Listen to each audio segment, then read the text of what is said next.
그러고 난 다음에 이제 또 물이 차갖고 지붕까지 했네. 지붕에 올라가고 헬기가 왔어. 헬기가 빨리 타라고, 이거 안 타면 이거 죽는다고. 걱정하지 마. 하느님이 와서 구해줄 테니까 당신 가라고. 마지막에 이 사람 죽었어요. 죽어갖고 하느님한테 따졌어요. 하느님, 왜 나를 안 구해주러 왔느냐. 노아, 내가 그렇게 애절하게 기도했는데도. 그랬더니 하느님이 어이가 없다는 듯이 무슨 소리냐. 나는 너한테 3번 보냈다. 한 번은 방송으로 보내고, 한 번은 배로 보고, 한 번 헬리콥터까지 보냈다.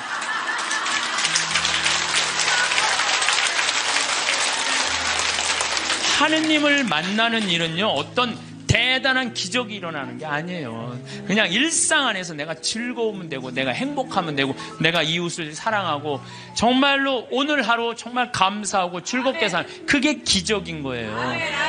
무슨 로또가 그냥 밤에 번호를 짝짝짝짝 알려줘갖고 내가 로또가 된다. 그건 환자예요, 환자. 신자가 아니라. 그래서 제가 지난 1, 2, 3회에 대해서도 뭐라고 말씀을 드렸냐면, 예수님은 지금도 우리 삶 안에서, 내 삶 안에서 관여하고 계신다. 하느님만 꽉 붙잡고 살면은 하늘나라 경계 없다, 이 세상. 그래갖고 내가 정말로 열심히 사는다는 가슴에 뭐가 있어? 여건이 있어. 믿음이 굳건한 사람들은 가슴에 여건이 있어. 하늘나라는 요즘은 다 비행기 보낸대요. 비행기 딱 탈 때 여건 심사할 때 뭐만 내면 돼? 여건 딱 내고, 어떻게 싹 웃으면서 죽을 때 나 1조 이거 어떻게 하면 좋아? 발버둥 치지 마시고 죽을 때 통장에 500만 원 딱 남기고, 자, 이 세상 나는 이제 그리던 하늘나라 떠난다. 여행 탈 때 비행기 타면 막 가슴이 설레잖아요. 죽는 것도요, 설레는 일이에요. 죽는 거 설레는 일 아니에요? 새로운 삶으로 올라가는 과정인데 얼마나 설레. 그러니까 설레니까 우리 그냥 그 최 신부님 손잡고 우리 마리아 할머니가 씩 웃으면서 세상 떠나듯이 여러분들도 마지막 날 웃으면서 떠날 수 있는 그런 분들 되기를 바라겠습니다.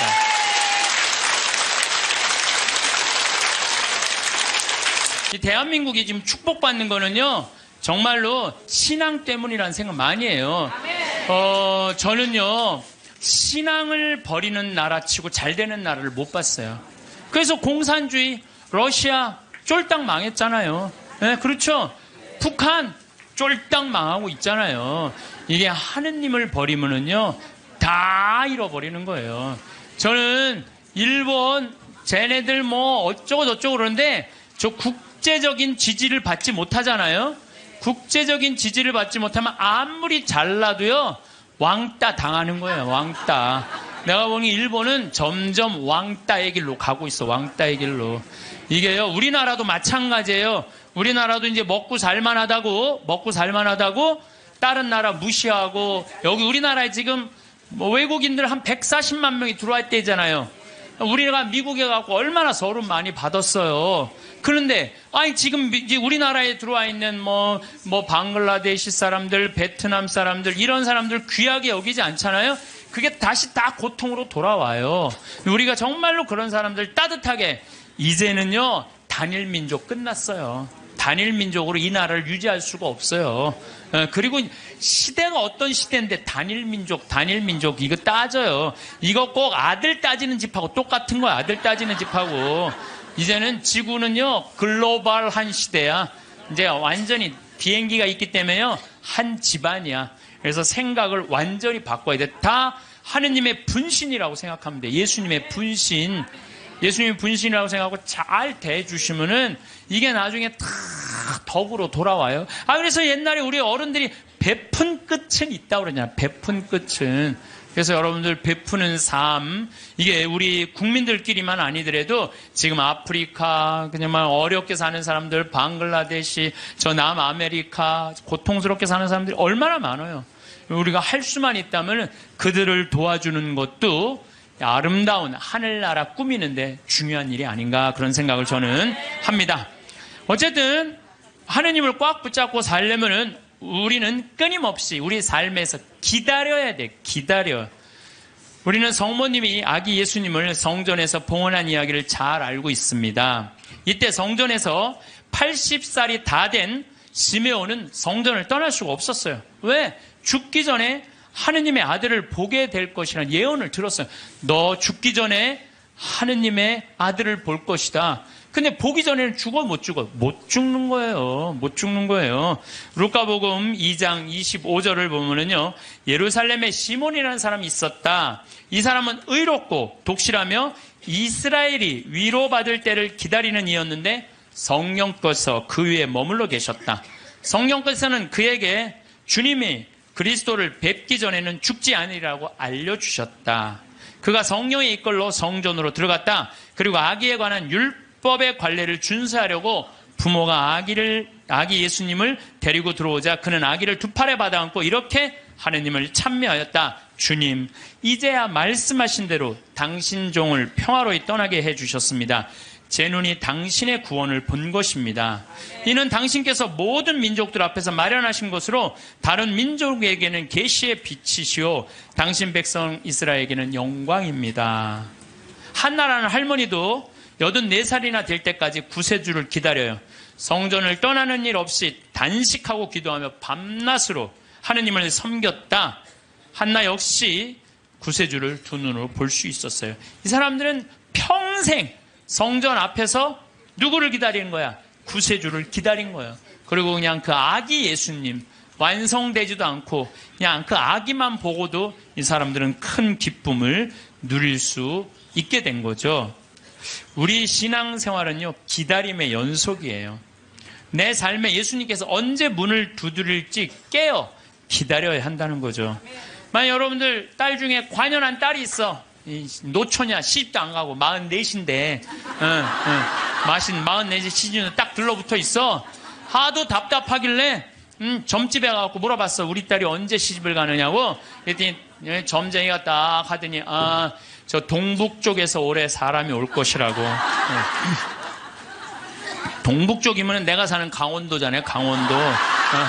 내가 사는 강원도 평창 사람이 올 것이라고. 근데 내가 음식점을 하는데 근데 이마에 점이 하나 있다. 그 남자가. 그럼 여러분들 집에 가게 먹으러 들어오는 집 사람마다 이마에 점 있는 사람 여러분 어떻게 볼 것 같아요? 혹시 저 사람이 아닐까? 혹시 어느 쪽에서 오셨어? 전라도. 전라도 아니구나. 동북 쪽이라고 그랬는데 혹시 어느 쪽에서 오셨어? 경상도 아니다.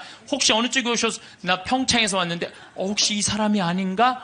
여러분들 한 사람 한 사람마다 관심 있게 쳐다볼 것 같아요? 안 쳐다볼 것 같아요? 쳐다보죠? 신앙도 똑같다는 거예요. 우리가요, 언제 하느님이 내 삶에 들어올지 몰라요. 그래서 그 만나는 내 삶 안에서 순간순간 하느님이 나에게 과연 지금 무슨 말씀을 하실까? 눈을 부릅뜨고 기다리는 게 신앙 생활이라는 거죠. 예수님께서 마태복음 25장 13절에 그러니 깨어있어라. 너희가 그날과 그 시간을 모르기 때문이다. 우리는 항상 깨어있어야 돼요. 하느님을 꽉 붙잡고 사는 게 신앙생활이에요. 그런데 신부님 언제 오는 거예요? 근데 꽉 붙잡고 있는데 언제 오는 거예요? 아니 예수님 어떻게 했어요? 막 내가 이제 좀 올 거다 그랬잖아요.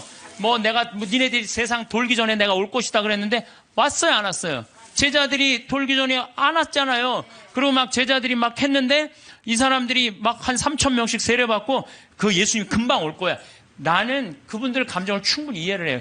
막 예수님이 막 무리로 걷었지, 5,000명 먹였지, 기적을 얼마나 했어요. 그래서 죽었는데 또 살아났지, 살아나고도 그냥 보통이야. 막 벽 같은데 막 통과되고 막 정말 기가 막힌 걸 보여주고 또 하늘로 쫙 올랐단 말이야. 그 예수님이 금방 올 줄 알았어요. 금방 올 줄 알고 자기 있는 땅 막 다 팔아갖고 제자들한테 다 갖다 주고 그랬어요. 막. 그리고 또 자기네들도 금방 올 줄 알고 한 3,000명 다 나눠 먹고. 완전히 천국과 같은 예수님이 금방 올 줄 알고. 왔어요, 안 왔어요? 안 왔어요. 1000년 때는 또 1000년 왕국 온다고 막 이 예수님 지나고 1000년 때 막 얼마나 그런 게 많이 성행했는지 몰라요. 또 2000년 때 또 막 온다고 막 온다고 그래. 휴거 1992년 10월 26일인가 막 그날 막 한 2000명인가 막 난 또 진짜 아니 그 사기 당하는 사람 아니 이거 너 저기 뭐 1,000만 원 내면 한 달에 92만 원 낸다는 거나 이게 다 동시에 3천만 하늘로 올라가는 내가 보기 똑같아요. 사기당하는 건 똑같아요. 신앙의 사기도 많아요. 그냥 올라가지도 않았잖아요, 그때. 그랬어요, 안 그랬어요? 안 올라가. 2000년이 언제 오는 거야? 온다고 그러더니 예수님. 근데 예수님 안 왔어요? 예수님이요, 매일 왔어요. 매일 오셨어요. 이 예수님이 이제 승천하시고 난 다음에 제일 먼저 상징적으로 온 사람이 누구예요? 사도 바오로잖아요. 사도 바오로가 스테파노 죽을 때 어떻게 했어요? 옷을 들고 있었어요. 옷을 지키고 있었어요. 당시에 사람을 죽이려고 그럴 때 옷을 지키고 있는 사람은요, 가장 앞장서는 사람이래요. 사도 바오로 가장 앞장선 사람이야. 스테파노 돌 쳐 죽이려고 그럴 때. 그 다음에 다마스커스로는 아예 내가 그리스도인 잡아 죽이려고 아주 증명서까지 받고 갔어요. 근데 그냥 거기서 그냥 가는 길에 예수님이 한 대 때리죠. 라고 말해서 떨어져요. 떨어지면서 예수님이 뭐라고 그래요? 사울아, 사울아, 왜 너 나를 박해하느냐? 왜? 아니, 당신 누구냐고. 네가 박해하는 그리스도인 예수다. 예수님이 우리를 분신으로 생각해야 안 해요. 여러분들 저나 다 예수님의 분신이에요. 그 사울이 3일 동안 눈 멀어갖고 이제 눈이 뭐 비늘 같은 게 떨어진다니 정신이 차렸잖아요. 예수님 안 오신 게 아니에요. 바오로 사도한테 왔어요. 재림하신 거예요. 재림하신 거예요. 그러니까 하느님의 섭리는 예수님 승천하고 끝난 게 아니야. 그때부터 성령께서 오신 거예요. 예수님 말씀대로. 내가 가야 누가 온다? 성령이 온다 그랬잖아요. 내가 가야 성령이. 그러니까 성령이 온 세상에서 활동하고 계셔. 그리고 내가 베네딕토 아니야. 베네딕토. 우리 베네딕토 성인 480년 전에 수도원에 기초를 놓으신 분 아니에요. 근데 이 베네딕토 성인이 하도 수도원 규칙을 세게 하고 반대하는 신부가 베네딕토 성인이 수비학고라는 곳에 거기서 이렇게 바위에 들어가고 기도했거든요. 거기다 독을 타요. 독을 타갖고 빵 내리는데 그 까마귀가 갖고 날아가요. 그러면서 내가 저분을 하느님이 돌보는 분은 그래요. 하느님의 섭리는요 매 순간 있어요. 내가 이번에 나폴리에 갔어요. 거기에 주교님이 성인이면 야누아리우스라는 주교님이야. 350년경에 순교했는데 그분의 이제 시신이 이제 여기 성인 시신을 우리도 김대건 신부님이 그냥 다 온 세상 다 뜯어져 있잖아요. 턱뼈는 신학교가 있고 다리는 미리네가 있고 그냥 성인 그냥 시신. 그래갖고 이제 이 야누아리우스 성인도 막 시신이 떠돌아다니다가 900년에 다시 나폴리로 가요. 나폴리로 갔는데요. 이 놀라운 일이 벌어져요. 5월 첫째 주와 성인이 순교한 9월 19일 날은요. 이 성인의 그 굳은 피가요. 녹아요. 근데 이게 1000년 동안 똑같이 녹는 거예요. 이 사람들이 의심이 얼마나 많아. 아무리 이걸 95도가 돼도 평상시에는 안 녹아요. 그럼 온도 때문에 녹는 거 아니냐. 그래갖고 그냥 실험을 또 하고 95도에 안 녹아. 그런데 5월 첫째 주하고 9월 19일 날은 어김없이 녹는 거예요. 이게 이해할 수 없는 일들이 너무너무 많이 벌어지는 거예요. 이게 다 하느님의 섭리. 하도 의심이 많으니까 하느님이 중간중간 사흘 만에 있는데도 우리한테 보여주는 거지. 또 내가 제일 좋아하는 프란치스코 성인 1180년에 태어나서 1226년에 돌아간 프란치스코 성인. 아버지 포목 장수였어요. 너무너무 부잣집 아들이었어. 근데 프란치스코 성인이 어디 전쟁에 갔다가 그냥 감옥 1년 있다가 와갖고 하느님이 그러는 거야. 예수님이 너 내 교회를 일으켜라. 내 쓰러진 교회를 일으켜라. 이 성인이 무슨 말인지 몰랐어요. 그래갖고 일으켜라. 내가 가난한 사람 도와주라는 얘기인가 보다. 아버지 포목 그 옷 훔쳐다가 가난한 사람 다 나눠줘요. 가난한 사람들 다 나눠주니까 아버지가 어떻게 해요? 에? 이놈의 새끼 이거 내 아들 아니다. 내 재산. 아버지 돈밖에 몰랐던 거지. 그래갖고 그냥 그 주교 앞에서 내 아들 이거 아들 안 하는 걸로 그랬더니 프란치스코 옷을 다 그 유명한 장면 있잖아요. 옷을 완전히 벗어서 아버지 앞에 주면서 오늘부터 내 아버지는 하느님이라고. 그러니까 주교님이 이렇게 옷을 감싸주잖아요. 귀도 주교님이. 그리고 이제 이 제2의 그리스도. 나는 아시시에 3번을 갔어요. 우리 프란치스코 성인이 돌아가시기 2년 전에는 이 오상반. 참, 이 오상이라는 것도요, 특별한 은혜 같아요. 고통스럽게. 근데 프란치스코 성인, 이번에 내가 우리 직원들하고 이제 아시시에 갔을 때, 이번에는 또 다른 은혜를 느꼈어요. 다른 때는 장미 밭이 있어요. 프란치스코 성인이 성욕을 못 견뎌갖고 장미밭에 굴른 데가 있어요. 근데 그게 지금 800년이 지났는데도 그 자리에는 가시가 안 나는 거예요. 그 자리에는.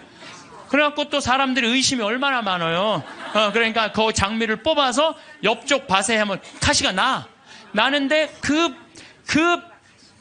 가시 난 거를 다시 프란치스코 성인이 굴른 자리에 갖다 심으면 안 나. 그러니까 예수님이 그 기가 막힌 마음을 귀하게 여긴 거죠.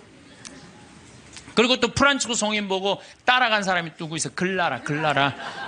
글라라는 어떻게 했어요? 글라라는 아버지가 장군이었어요. 왕족한테 시집 보내려고 그랬는데 나는 저 프란치스코 성인이 너무너무 정말 존경스럽다.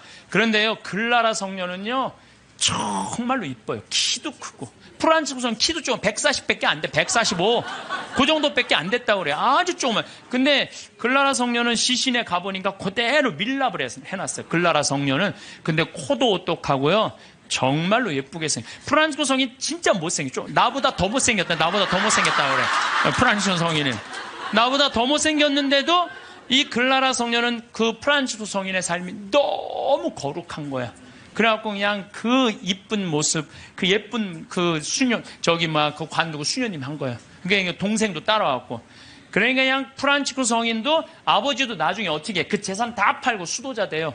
엄마도 수도자 되고. 결국은 다 따라가요. 그러니까 아버지가 장군이나 아버지가 얼마나 박해를, 그 아버지 죽고 엄마도 이 수녀님이 돼요. 그러니까 프란치스코 성인하고 글라라 성녀가 두 집을 다 말아먹었어요. 다 말아먹었어. 수도자로. 응.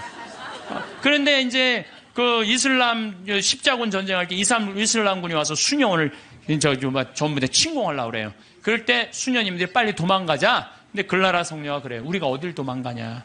도망간다고 안 잡힐 것 같으냐, 저 사람들한테. 나한테는 최고의 무기가 있다. 그러니까 이제 이슬람 군인들이 그 끼에라 성당에 딱 오니까 성녀께서 어떻게 해요? 성광을, 예수님 성체가 모셔진 성광을 두고 성당 꼭대기 가서 비추잖아요.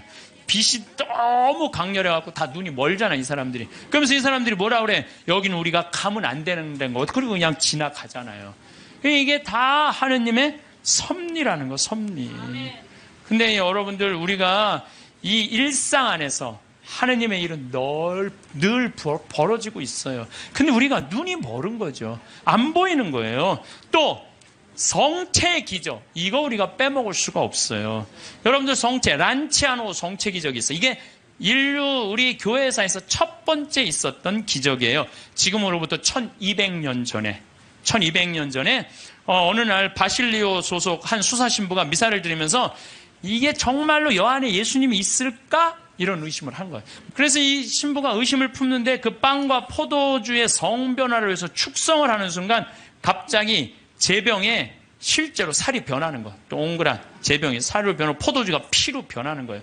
너무 놀란 신부는 이 사실을 숨길 수가 없어갖고 미사에 참석한 이들한테 보여줘. 옛날엔 다 뒤돌아서서 미사했잖아요. 이거 보여주는 거예요. 이거 예수님이 이게 지금 빵인데 살로 변했다. 성혈이 피로 변했다. 보여줘요. 인간 지방에 다 알려줘. 이게 첫 번째 기적이에요. 예. 근데 이 성당이 어떤 성당이냐면 예수님의 옆구리를 찌른 백부장. 이게 성론지노라고 기념을 하는 거예요. 그 사람도 성인 회개하고 성인이 됐다는 얘기죠. 그 기념 성당에서 벌어진 거죠. 그래서 이게 역사상 최대의 성체 기적이라는 거죠. 예. 하느님이 의심을 품었던 수사 신부에게 보여준 하느님의 응답이었죠. 역사적으로 성체 기적에 대한 관심이 덜할 때도 있었지만은 란치아노의 신자들은 이 성체를 계속 모시고 있었어. 얼마 동안? 1200년 동안 모시고 있었던 거예요. 1200년 동안. 그런데 1971년에 그 주교들이 이게 진짜 사람 필까? 진짜 사람 살일까? 과학이 이제 발달했으니까 봉합한 걸 뜯어보자. 뜯어봤어요. 그래서 1970년과 71년에 해부학, 병리, 조지학, 화학 및 임상, 현미학 교수들 이런 사람들이 모여갖고 그 수도원의 요청에 따라서 검사를 하기 시작했어요. 검사를 해보니까 1200년 전인데 성체는 이 진짜 피고 진짜 살이고 그 살은 심장 근육에서 나온 살이다. 심장 근육. 우리 예수님 막 이렇게 심장 이렇게 있잖아요. 심장. 우리 예수님이 정말 심장. 그 다음에 살과 피는 인간의 완전한 살과 피다. 그 다음에 살과 피의 혈액형은 동일하다. 이게 나와서 그냥 한 게 아니야. 이게 UN, WHO에도 이게 기재가 돼요. 그래서 7개국의 전문가들이 다시 분석을 해요. 그러면서 이거는 도저히 인간의, 그 다음에 이 보통 평범한 걸로는 벗어난 거다. 인간이 설명할 수 없는 이건 기적이다. 그래서 성체의 신비, 이게 매 미사 때마다 일어나는 거죠. 또 이게 이제 800년에 벌어진 건데 1263년에 독일의 신부, 이 신부도 또 의심한 거야. 베드로 신부. 순례를 가던 중에 볼로냐라고, 이것도 이탈리아예요. 그런데 경건한 신부였는데도 불구하고 축성된 면병 안에 그리스도께서 실제로 계시다는 걸 믿기가 어려웠던 거예요. 경건한 신부였는데도. 그러니까 여러분들 의심하는 건 나도 이해도 돼요. 경건화되는데도 이러냐. 경건화되는 대로.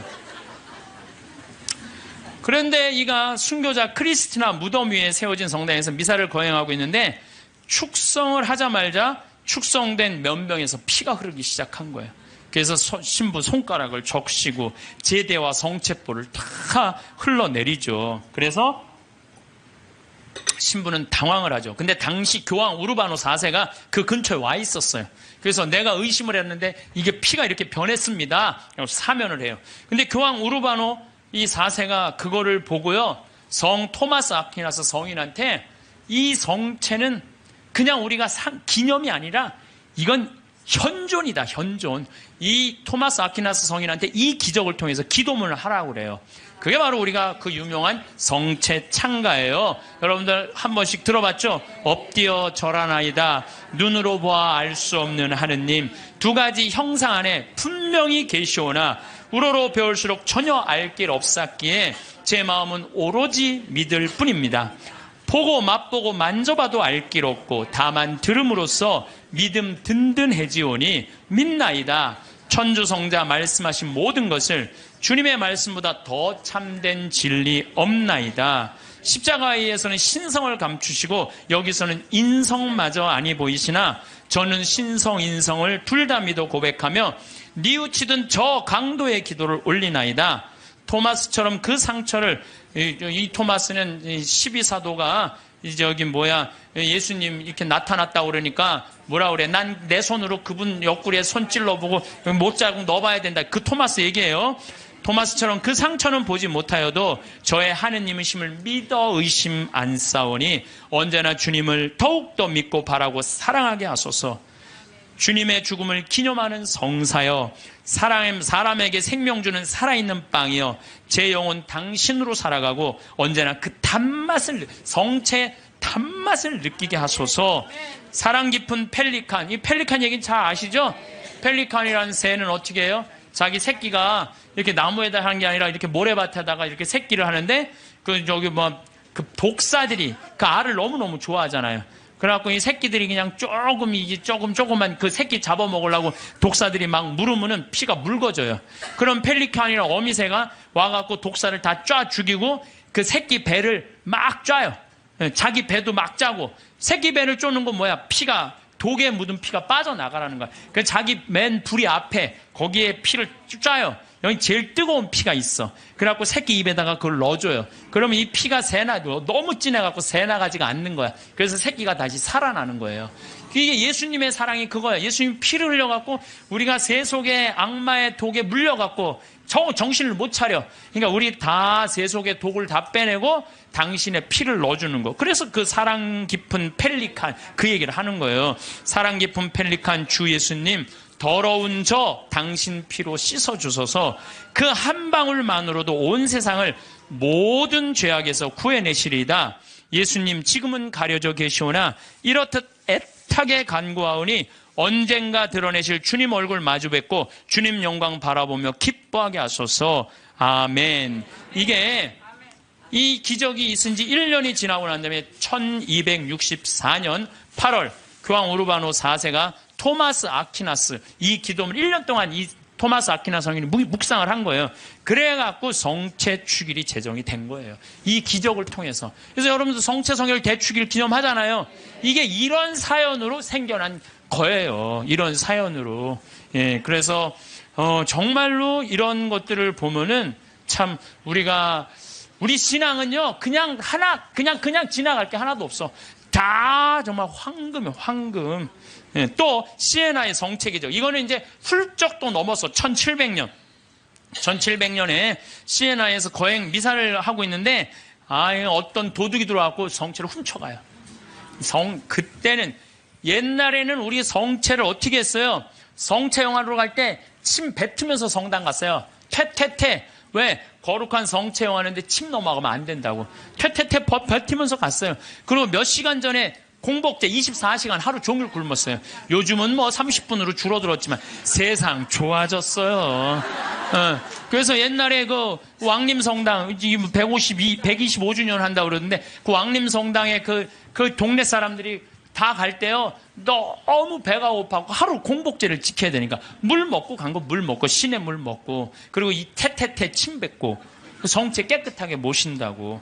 그런데 옛날에는 성체가로 떨어지는 것도 무서워서 쟁반 가지고 어떻게 했어요?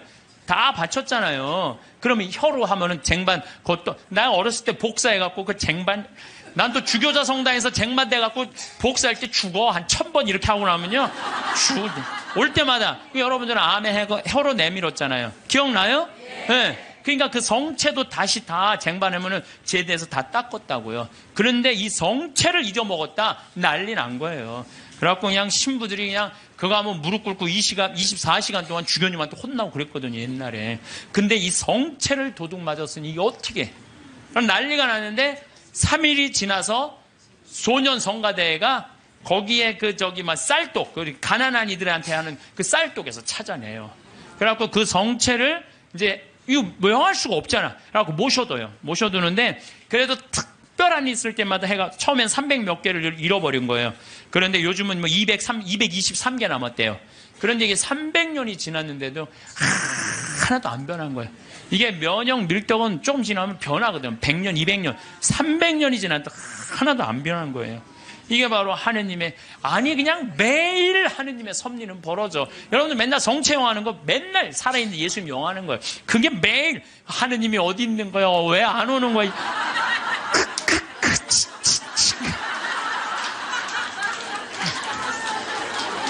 그래서 제가 자료를 좀 찾아봤어요. 그랬더니 이 성체에 대한 기적, 이런 기적이 이렇게 많아요. 이게 내가 평화방송에 부탁했어요.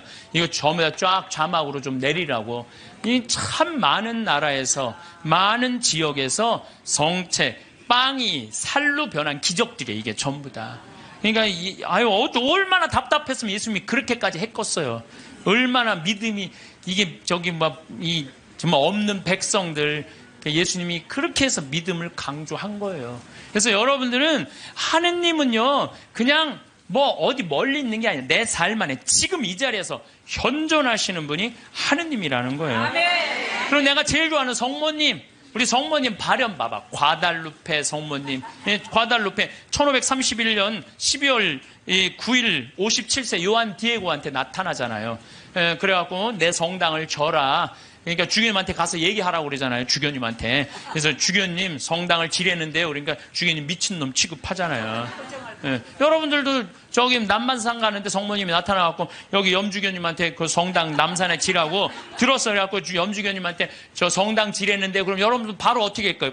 꽃꽂은 여자 치고 바로 하잖아요. 꽃꽂은 여자. 그래갖고 요한대우가 다음날 갖고 성모님 전하긴 전했는데 안 믿는 것 같다고 그러니까 나한테 증표를 달라고 그러니까 저 12월 달이니까 이 멕시코 시티가 2000m 위에요. 12월 달은 굉장히 추워요. 장미는 언제 피죠? 6월 달에 피잖아요. 장미는 아주 더울 때. 사실은 여러분들 장미는요 3월 달에 4월 달에 개나리, 진달래, 벚꽃, 철쭉 다 떨어지고 난 다음에 6월 달에 피는 게 장미예요. 제일 더울 때 피는 게. 근데 12월 달에 장미가 핀 거예요. 산꼭대에 올라오니까. 그러니까 그냥 이게 너무 좋아갖고 그냥 장미를 망토에 딱 해갖고 왔는데 그 망토에 성모님이 새겨졌잖아요.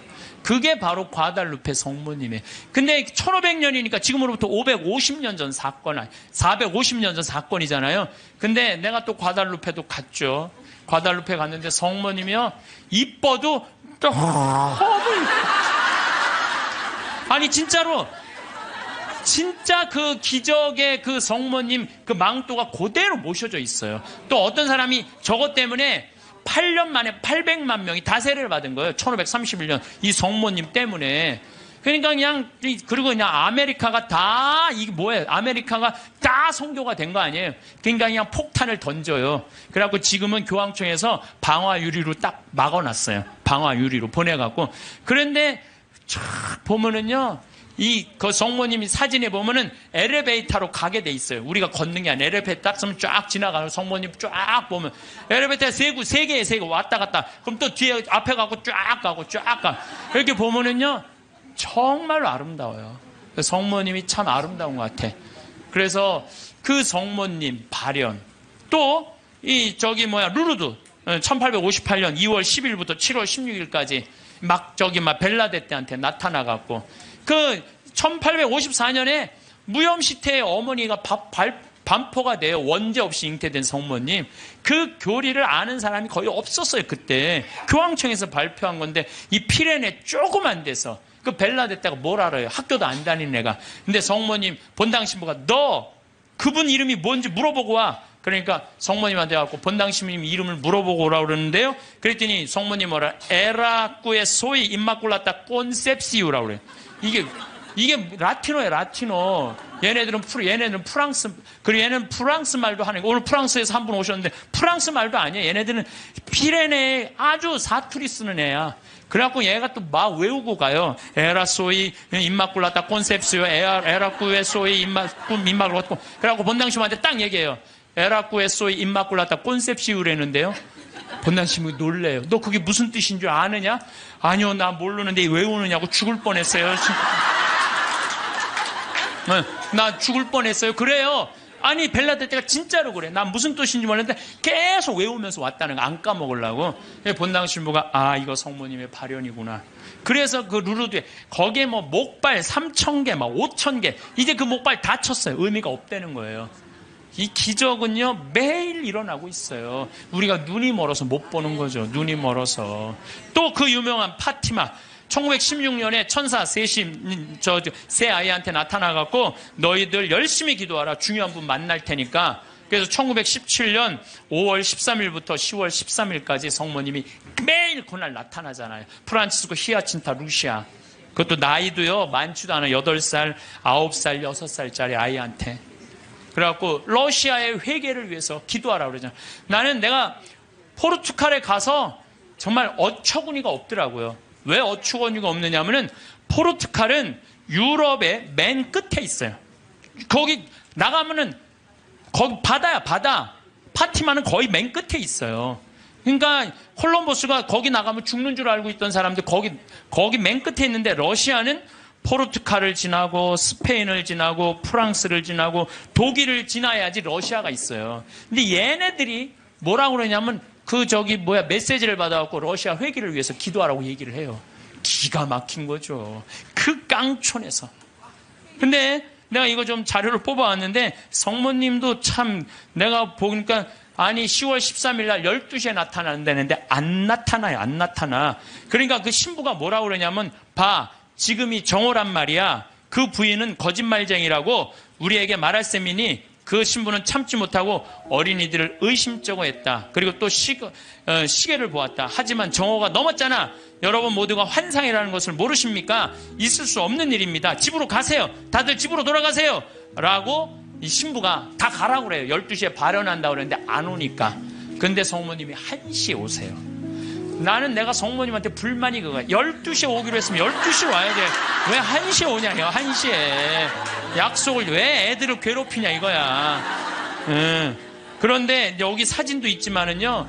그 7만 명이 그 기가 막힌 오묘한 변화를 15분 동안 체험한 거예요. 15분이 지나고 난 다음에 이틀 동안 진흙이 됐던 땅이 완전히 마르고 7만 명 젖은 옷이 완전히 마르는 정말로 기가 막힌 사진 기자들도 다 있어요. 사진도 다 있고 이런 하느님의 분명한 증거들이 있는데도 불구하고 하느님이 언제 오는 거야? 어디 있는 거야? 이러니 얼마나 답답하냐 이거예요. 그런데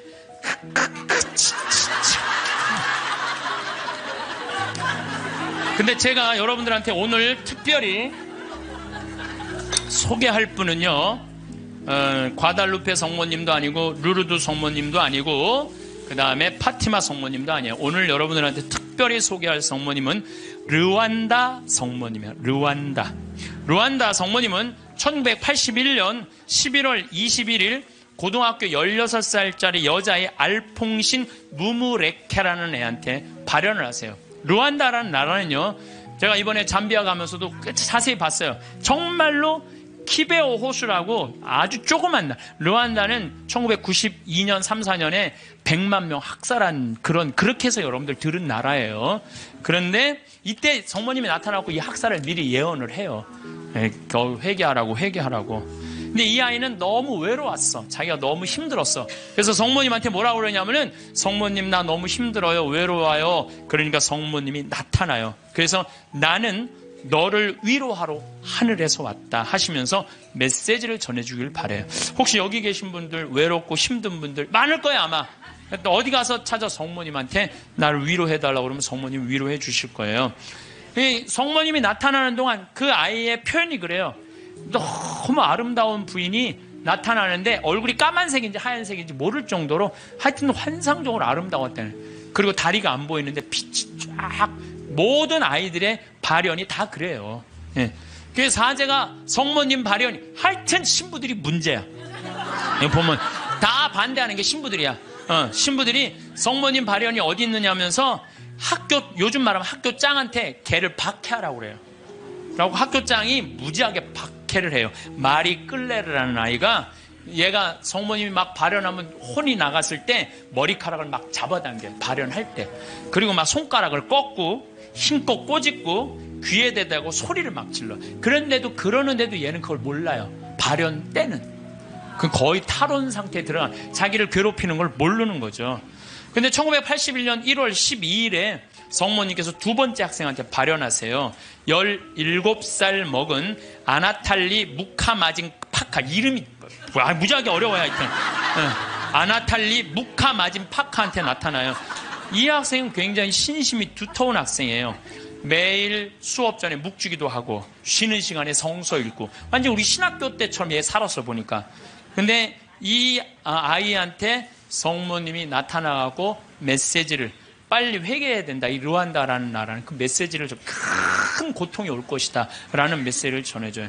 근데 제일 놀라운 거는 이 마리 끌레르 막 꼬집고 꺾고 머리끄댕이 끌어당기는 한테 성모님이 보기에도 너무 했나 봐. 얘한테 나타나요.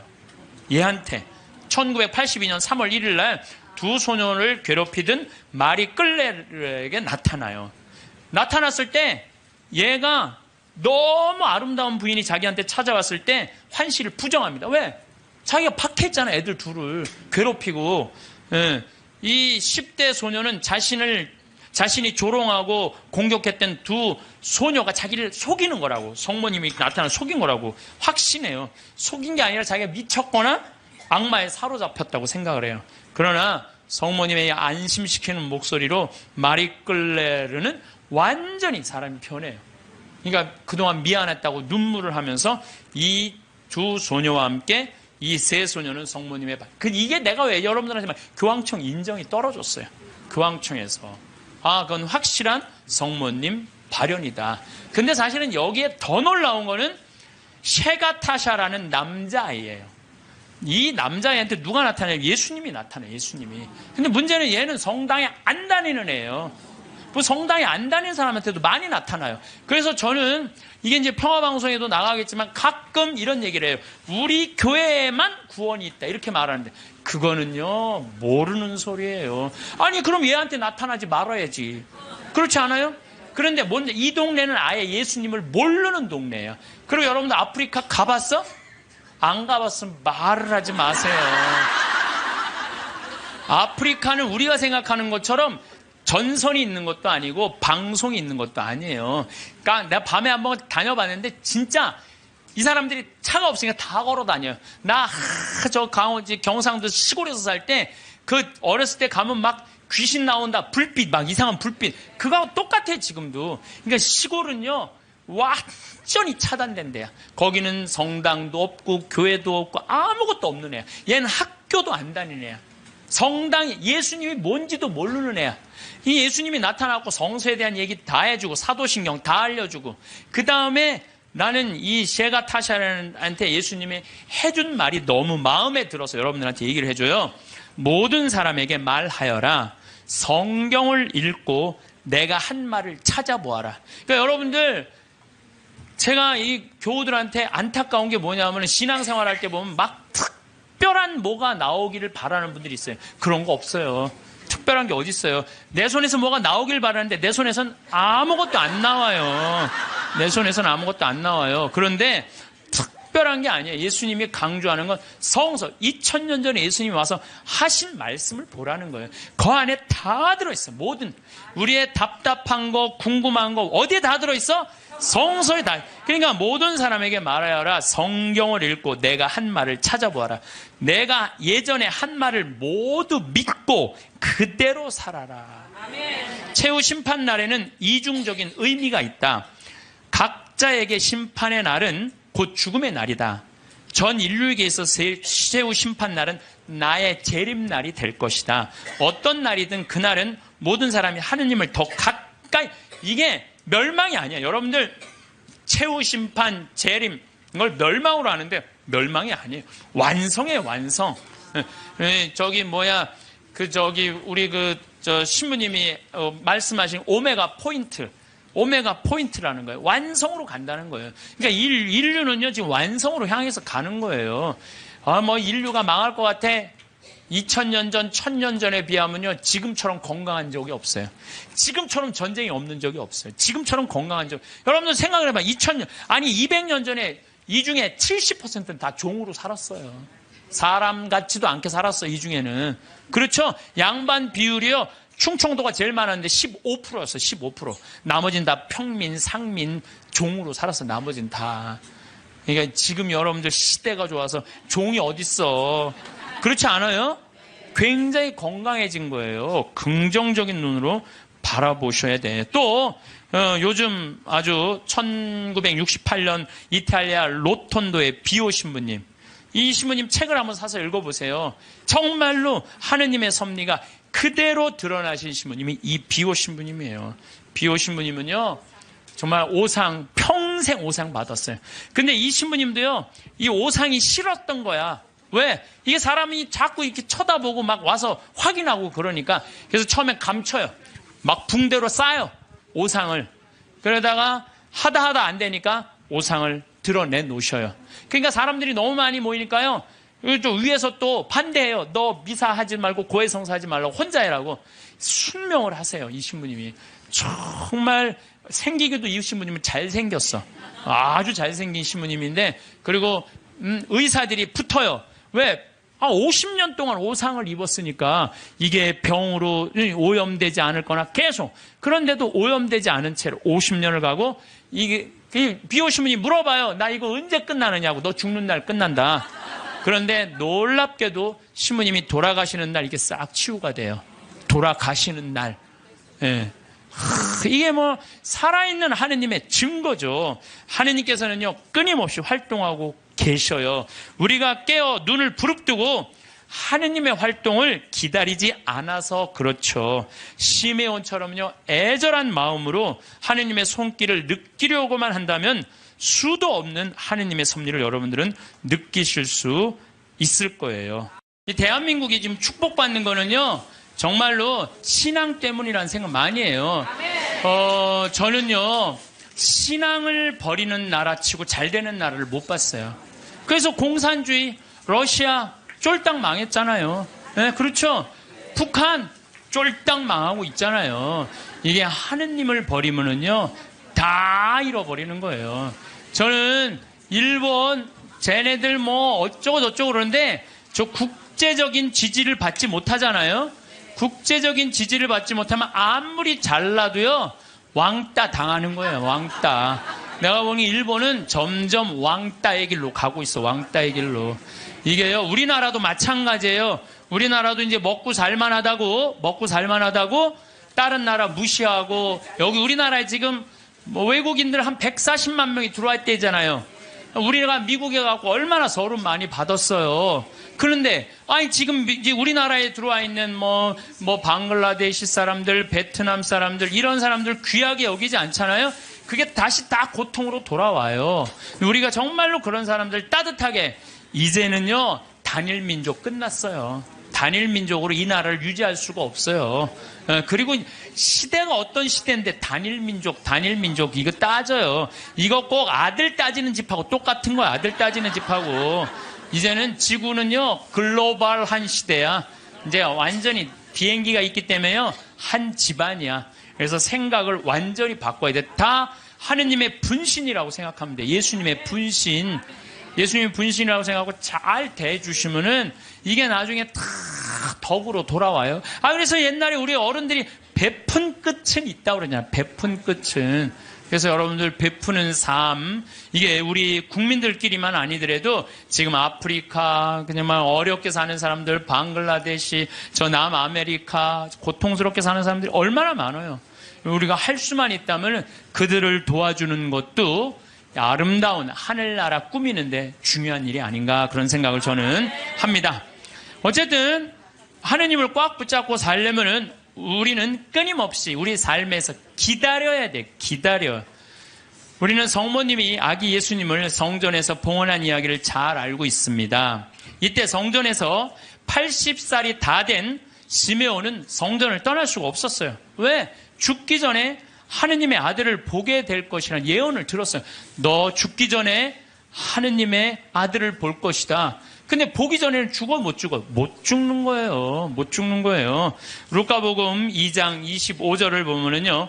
예루살렘에 시몬이라는 사람이 있었다. 이 사람은 의롭고 독실하며 이스라엘이 위로받을 때를 기다리는 이였는데 성령께서 그 위에 머물러 계셨다.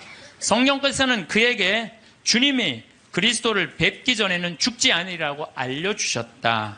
그가 성령에 이끌러 성전으로 들어갔다. 그리고 아기에 관한 율법의 관례를 준수하려고 부모가 아기 예수님을 데리고 들어오자 그는 아기를 두 팔에 받아안고 이렇게 하느님을 찬미하였다. 주님, 이제야 말씀하신 대로 당신 종을 평화로이 떠나게 해주셨습니다. 제 눈이 당신의 구원을 본 것입니다. 이는 당신께서 모든 민족들 앞에서 마련하신 것으로 다른 민족에게는 계시의 빛이시오 당신 백성 이스라엘에게는 영광입니다. 한나라는 할머니도 84살이나 될 때까지 구세주를 기다려요. 성전을 떠나는 일 없이 단식하고 기도하며 밤낮으로 하느님을 섬겼다. 한나 역시 구세주를 두 눈으로 볼 수 있었어요. 이 사람들은 평생 성전 앞에서 누구를 기다리는 거야? 구세주를 기다린 거예요. 그리고 그냥 그 아기 예수님 완성되지도 않고 그냥 그 아기만 보고도 이 사람들은 큰 기쁨을 누릴 수 있게 된 거죠. 우리 신앙생활은요 기다림의 연속이에요. 내 삶에 예수님께서 언제 문을 두드릴지 깨어 기다려야 한다는 거죠. 만약 여러분들 딸 중에 관연한 딸이 있어. 노처냐 시집도 안 가고 44인데 44 시즌에 딱 들러붙어 있어. 하도 답답하길래 점집에 가서 물어봤어. 우리 딸이 언제 시집을 가느냐고. 그랬더니 점쟁이가 딱 하더니 저 동북 쪽에서 올해 사람이 올 것이라고. 동북 쪽이면 내가 사는 강원도잖아요. 강원도. 내가 사는 강원도 평창 사람이 올 것이라고. 근데 내가 음식점을 하는데 근데 이마에 점이 하나 있다. 그 남자가. 그럼 여러분들 집에 가게 먹으러 들어오는 사람마다 이마에 점 있는 사람 여러분 어떻게 볼 것 같아요? 혹시 저 사람이 아닐까? 혹시 어느 쪽에서 오셨어? 전라도 아니구나. 동북 쪽이라고 그랬는데 혹시 어느 쪽에서 오셨어? 경상도 아니다. 혹시 어느 쪽에 오셨어? 나 평창에서 왔는데 혹시 이 사람이 아닌가? 여러분들 한 사람 한 사람마다 관심 있게 쳐다볼 것 같아요? 안 쳐다볼 것 같아요? 쳐다보죠? 신앙도 똑같다는 거예요. 우리가요 언제 하느님이 내 삶에 들어올지 몰라요. 그래서 그 만나는 내 삶 안에서 순간순간 하느님이 나에게 과연 지금 무슨 말씀을 하실까? 눈을 부릅뜨고 기다리는 게 신앙 생활이라는 거죠. 예수님께서 마태복음 25장 13절에 그러니 깨어있어라. 너희가 그날과 그 시간을 모르기 때문이다. 우리는 항상 깨어있어야 돼요. 하느님을 꽉 붙잡고 사는 게 신앙생활이에요. 그런데 신부님 언제 오는 거예요? 근데 아니 꽉 붙잡고 있는데 언제 오는 거예요? 아니 예수님 어떻게 했어요? 막 내가 이제 좀 올 거다 그랬잖아요. 니네들이 세상 돌기 전에 내가 올 것이다 그랬는데 왔어요, 안 왔어요? 제자들이 돌기 전에 안 왔잖아요. 그리고 막 제자들이 막 했는데 이 사람들이 막 한 3,000명씩 세례받고 그 예수님 금방 올 거야. 나는 그분들 감정을 충분히 이해를 해요. 막 예수님이 막 무리로 걷었지, 5,000명 먹였지, 기적을 얼마나 했어요. 그래서 죽었는데 또 살아났지, 살아나고도 그냥 보통이야. 막 벽 같은데 막 통과되고 막 정말 기가 막힌 걸 보여주고 승천, 또 하늘로 쫙 올랐단 말이야. 그 예수님이 금방 올 줄 알았어요. 금방 올 줄 알고 자기 있는 땅 막 다 팔아갖고 제자들한테 다 갖다 주고 그랬어요. 막. 그리고 또 자기네들도 금방 올 줄 알고 한 3,000명 다 나눠 먹고. 완전히 천국과 같은 예수님이 금방 올 줄 알고. 왔어요, 안 왔어요? 안 왔어요. 1000년 때는 또 1000년 왕국 온다고 막 이 예수님 지나고 1000년 때 막 얼마나 그런 게 많이 성행했는지 몰라요. 또 2000년 때 또 막 온다고 막 온다고 휴거 1992년 10월 26일인가 막 그날 막 한 2000명인가 막 난 또 진짜 아니 그 사기 당하는 사람 아니 이거 저기 1,000만 원 내면 한 달에 92만 원 낸다는 거나 이게 다 동시에 3천만 하늘로 올라가는 내가 보기엔 똑같아요. 사기 당하는 건 똑같아요. 신앙의 사기도 많아요. 그냥 올라가지도 않았잖아요, 그때. 그랬어요, 안 그랬어요? 안 올라가. 2000년이 언제 오는 거야? 온다고 그러더니 예수님. 근데 예수님 안 왔어요? 예수님이요, 매일 왔어요. 매일 오셨어요. 이 예수님이 이제 승천하시고 난 다음에 제일 먼저 상징적으로 온 사람이 누구예요? 사도 바오로잖아요. 사도 바오로가 스테파노 죽을 때 어떻게 했어요? 옷을 들고 있었어요. 옷을 지키고 있었어요. 당시에 사람을 죽이려고 그럴 때 옷을 지키고 있는 사람은요, 가장 앞장서는 사람이래요. 사도 바오로 가장 앞장선 사람이야. 스테파노 돌 쳐 죽이려고 그럴 때. 그 다음에 다마스커스로는 아예 내가 그리스도인 잡아 죽이려고 아주 증명서까지 받고 갔어요. 근데 그냥 거기서 그냥 가는 길에 예수님이 한 대 때리죠. 라고 말해서 떨어져요. 떨어지면서 예수님이 뭐라고 그래요? 사울아, 사울아, 왜 너 나를 박해하느냐? 왜? 아니 당신 누구냐고. 네가 박해하는 그리스도인 예수다. 예수님이 우리를 분신으로 생각해야 안 해요? 여러분들 저나 다 예수님의 분신이에요. 그 사울이 3일 동안 눈 멀어갖고 이제 눈이 비늘 같은 게 떨어진다니 정신이 차렸잖아요. 예수님 안 오신 게 아니에요. 바오로 사도한테 왔어요. 재림하신 거예요. 재림하신 거예요.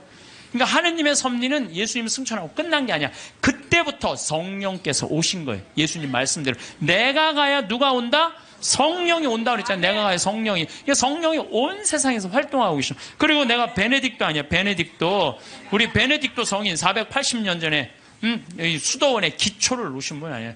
근데 이 베네딕토 성인이 하도 수도원 규칙을 세게 해갖고 반대하는 신부가 베네딕토 성인이 수비학고라는 곳에 거기서 이렇게 바위에 들어가고 기도했거든요. 거기다 독을 타요. 독을 타갖고 빵 내리는데 그 까마귀가 갖고 날아가요. 그러면서 내가 저분을 하느님이 돌보는구나. 그래요. 하느님의 섭리는요 매 순간 있어요. 내가 이번에 나폴리에 갔어요. 거기에 주교님이 성인이면 야누아리우스라는 주교님이야. 350년경에 순교했는데 그분의 이제 시신이 이제 여기 성인 시신을 우리도 김대건 신부님 그냥 다 온 세상 다 뜯어져 있잖아요. 턱뼈는 신학교가 있고 다리는 미리네가 있고 그냥 성인 그냥 시신. 그래갖고 이제 이 야누아리우스 성인도 막 시신이 떠돌아다니다가 900년에 다시 나폴리로 가요. 나폴리로 갔는데요. 이 놀라운 일이 벌어져요. 5월 첫째 주와 성인이 순교한 9월 19일 날은요. 이 성인의 그 굳은 피가요. 녹아요. 근데 이게 1000년 동안 똑같이 녹는 거야. 이 사람들이 의심이 얼마나 많아. 아무리 이걸 95도가 돼도 평상시에는 안 녹아요. 그럼 온도 때문에 녹는 거 아니냐. 그래갖고 그냥 실험을 또 하고 95도에 안 녹아. 그런데 5월 첫째 주하고 9월 19일 날은 어김없이 녹는 거예요. 이게 이해할 수 없는 일들이 너무너무 많이 벌어지는 거예요. 이게 다 하느님의 섭리.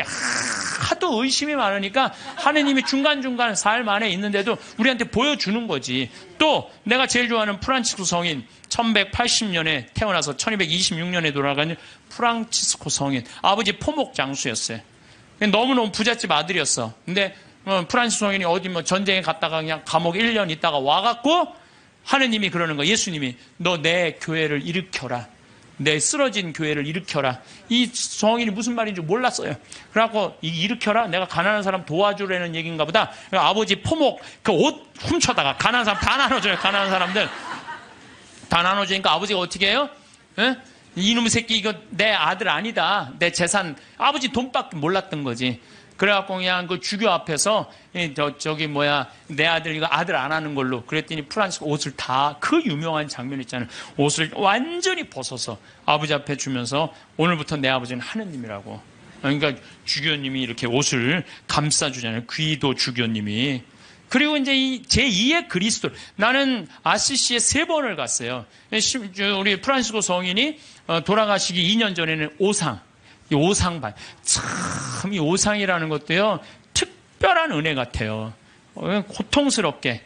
근데 프란치스코 성인, 이번에 내가 우리 직원들하고 이제 아시시에 갔을 때, 이번에는 또 다른 은혜를 느꼈어요. 다른 때는 뭐 장미 그 밭이 있어요. 프란치스코 성인이 성욕을 못 견뎌갖고 장미밭에 굴른 데가 있어요. 근데 그게 지금 800년이 지났는데도 그 자리에는 가시가 안 나는 거예요. 그 자리에는. 그래갖고 또 사람들이 의심이 얼마나 많아요. 그러니까 그 장미를 뽑아서 옆쪽 밭에 하면 가시가 나는데 가시 난 거를 다시 프란치스코 성인이 굴른 자리에 갖다 심으면 안 나. 그러니까 예수님이 그 기가 막힌 마음을 귀하게 여긴 거죠. 그리고 또 프란치스코 성인 보고 따라간 사람이 누구 있어요? 글라라. 글라라는 어떻게 했어요? 글라라는 아버지가 장군이었어요. 왕족한테 시집 보내려고 그랬는데 나는 저 프란치스코 성인이 너무너무 정말 존경스럽다. 그런데요, 글라라 성녀는요, 정말로 이뻐요. 키도 크고. 프란치스코 성인 키도 좀 140밖에 안 돼. 145. 그 정도밖에 안 됐다고 그래요. 아주 조그만. 근데 글라라 성녀는 시신에 가보니까 그대로 밀랍을 해놨어요. 글라라 성녀는. 근데 코도 오똑하고요. 정말로 예쁘게 프란치스코 성인 진짜 못생겼죠. 나보다 더 못생겼다 그래. 프란치스코 성인은. 나보다 더 못생겼는데도 이 글라라 성녀는 그 프란치스코 성인의 삶이 너무 거룩한 거야. 그래갖고 그냥 그 이쁜 모습, 그 예쁜 그 그 관두고 수녀님 한 거야. 그러니까 동생도 따라왔고. 그러니까 그냥 프란치스코 성인도 아버지도 나중에 어떻게 해? 그 재산 다 팔고 수도자 돼요. 엄마도 수도자 되고. 결국은 다 따라가요. 그러니까 아버지가 장군이나 아버지가 얼마나 박해를, 그 아버지 죽고 엄마도 이 수녀님이 돼요. 그러니까 프란치스코 성인하고 글라라 성녀가 두 집을 다 말아먹었어요. 다 말아먹었어. 수도자로. 응. 그런데 이제 그 이슬람 십자군 전쟁할 때 이슬람군이 와서 수녀원을 전부 다 침공하려고 그래요. 그럴 때 수녀님들이 빨리 도망가자. 근데 글라라 성녀가 그래요. 우리가 어딜 도망가냐. 도망간다고 안 잡힐 것 같으냐, 저 사람들한테. 나한테는 최고의 무기가 있다. 그러니까 이제 이슬람 군인들이 그 끼에라 성당에 딱 오니까 성녀께서 어떻게 해요? 성광을, 예수님 성체가 모셔진 성광을 두고 성당 꼭대기 가서 비추잖아요. 빛이 너무 강렬해갖고 다 눈이 멀잖아, 이 사람들이. 그러면서 이 사람들이 뭐라 그래? 여기는 우리가 가면 안 되는 데인 거. 그리고 그냥 지나가잖아요. 이게 다 하느님의 섭리라는 거, 섭리. 근데 여러분들, 우리가 이 일상 안에서 하느님의 일은 늘 벌어지고 있어요. 근데 우리가 눈이 멀은 거죠. 안 보이는 거예요. 또 성체의 기적, 이거 우리가 빼먹을 수가 없어요. 여러분들 성체, 란치아노 성체 기적이 있어요. 이게 우리 교회사에서 첫 번째 있었던 기적이에요. 지금으로부터 1200년 전에 어느 날 바실리오 소속 한 수사신부가 미사를 드리면서 이게 정말로 여 안에 예수님이 있을까? 이런 의심을 한 거예요. 그래서 이 신부가 의심을 품는데 그 빵과 포도주의 성변화를 위해서 축성을 하는 순간 갑자기 제병에 실제로 살이 변하는 거예요. 동그란 제병이 살로 변하고 포도주가 피로 변하는 거예요. 너무 놀란 신부는 이 사실을 숨길 수가 없어갖고 미사에 참석한 이들한테 보여줘. 옛날엔 다 뒤돌아서서 미사했잖아요. 이거 보여주는 거예요, 이거. 예수님이 이게 지금 빵인데 살로 변했다. 성혈이 피로 변했다. 보여줘요. 인간 지방에 다 알려줘. 이게 첫 번째 기적이에요. 예. 근데 이 성당이 어떤 성당이냐면 예수님의 옆구리를 찌른 백부장. 이게 성론지노라고 기념을 하는 거예요. 그 사람도 성인 회개하고 성인이 됐다는 얘기죠. 그 기념 성당에서 벌어진 거죠. 그래서 이게 역사상 최대의 성체 기적이라는 거죠. 예. 하느님이 의심을 품었던 수사 신부에게 보여준 하느님의 응답이었죠. 역사적으로 성체 기적에 대한 관심이 덜할 때도 있었지만은 란치아노의 신자들은 이 성체를 계속 모시고 있었어. 얼마 동안? 1200년 동안 모시고 있었던 거예요. 1200년 동안. 그런데 1971년에 그 주교들이 이게 진짜 사람 필까? 진짜 사람 살일까? 과학이 이제 발달했으니까 봉합한 걸 뜯어보자. 뜯어봤어요. 그래서 1970년과 71년에 해부학, 병리, 조지학, 화학 및 임상, 현미학 교수들 이런 사람들이 모여갖고 그 수도원의 요청에 따라서 검사를 하기 시작했어요. 검사를 해보니까 1200년 전인데 성체는 이 진짜 피고 진짜 살이고 그 살은 심장 근육에서 나온 살이다. 심장 근육. 우리 예수님 막 이렇게 심장 이렇게 있잖아요. 심장. 우리 예수님이 정말 심장. 그 다음에 살과 피는 인간의 완전한 살과 피다. 그 다음에 살과 피의 혈액형은 동일하다. 이게 나와서 그냥 한 게 아니야. 이게 UN, WHO에도 이게 기재가 돼요. 그래서 7개국의 전문가들이 다시 분석을 해요.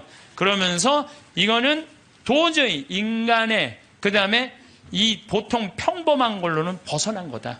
인간이 설명할 수 없는 이건 기적이다. 그래서 성체의 신비 이게 매 미사 때마다 일어나는 거죠. 또 이게 이제 800년에 벌어진 건데 1263년에 독일의 신부, 이 신부도 또 의심한 거야. 베드로 신부. 순례를 가던 중에 볼로냐라고 이것도 이탈리아예요. 그런데 경건한 신부였는데도 불구하고 축성된 면병 안에 그리스도께서 실제로 계시다는 걸 믿기가 어려웠던 거예요. 경건한 신부였는데도 내가 살 수 있으니까 당신 편안하게 가라고. 미국은요 이렇게 비행장에 앉아 있으면요 누구 먼저 태우느냐 하면 퍼스트 클래스, 어린이, 노약자, 그 다음에 군인을 먼저 태워요. 항상 군인 우선이야. 군인이 이코노미석에 타잖아요. 그래도 어디다 앉혀주느냐 하면 비상구 있죠. 다리 쭉 뻗더라고. 항상 그렇게 군인 우선이에요. 이번에도 괌에 강의 갔을 때 내가 5성급 호텔에 머물렀는데 너무너무 놀란 게 짝대기 하나 두 개짜리가 호텔에서 잠을 자는 거예요. 호텔에서 5성급 호텔에서 밥도 최고 좋은 음식점에서 먹는 거예요. 호텔 내에. 쟤네들 왜 그러냐. 지금 훈련 중이래. 훈련 중인데도 어디서 잠을 자? 호텔에서 잠을 자는 호텔에서. 근데 어쨌든 그 군인들이 한 10몇 명이 밥을 먹더래요. 그래서 이제 자리를 비켜주고 있는데 자기네들이 젊은 군인 아이들이 밥값을 계산하려고 그럴 때 이 패트리샤가 가서 내가 계산했다고 니네들 계산하지 말라고 그랬더니 왜 계산을 했느냐고 군인이 물어보길래 니네 미군들이 6.25 전쟁 때 우리나라를 지켜줘서 내가 이렇게 내 자식이 미국에 와서 의사도 되고 행복하게 살아서 내가 고마워서 내가 돈을 내준다. 그러니까 얘네들 12명 와서 인사를 탁 하고 가더래요. 근데 내가 그러고 한국에 왔는데 한국에서 쥐레해갖고 발목 잘린 군인 있잖아요. 아직도 치료비를 제대로 못 받았다는 거야. 나라를 위해서. 이게 왜 임진왜란 때부터 이런 일이 벌어졌던 거예요. 그래서 내가 그 얘기를 듣고 야 나도 군인들이 이 나라를 지켜서 나도 지금 이렇게 혜택을 받고 있구나. 그래서 내가 결심한 게 있어요. 앞으로 내가 혹시 어느 음식점에서 군인이 밥을 먹으면 내가 쫓아가갖고 너 음식값 내지 마. 내가 내줄게. 정치인들이 백성을 무서워해야 돼요. 정치인들이 백성을 무서워해야 돼. 내가 잘못한 게 있으면은 정치인들이 발을 붙이기 못하게 해야 돼. 근데 우리나라 정치인들은 백성을 무서워하지 않아요. 왜? 백성들이 눈 감아 주는 거예요. 하도 눌려고 살아갖고 까먹어. 그럴 수 있지. 그 나물에 그 밥이 지금 하고 있는데도. 그러니까 확실하게 뭔가 해결할 문제는 해결하고 넘어가야 되는데 우리 이제는 노비가 어디 있어? 여러분들도 다 교육 배우고 여러분들도 다 생각이 있는 자유민주주의 국민들인데 우린 표현하지 않아요. 뭐가 자유인지도 모르고 뭐가 인권인지도 모르고 뭐가 정인지도 모르고 그냥 돈에 그냥 돈만 있으면 돼. 경제만 누군가 살리면 돼. 이명박 대통령이 여러분들 정권 하는 동안 백성을 위한 정치를 했어요? 대기업을 위한 정치를 했어요? 대기업을 위한 정치 다 깎아줬어요. 그래도 백성들이 저항 하나 안 하잖아요. 그러니까 백성을 우습게 보는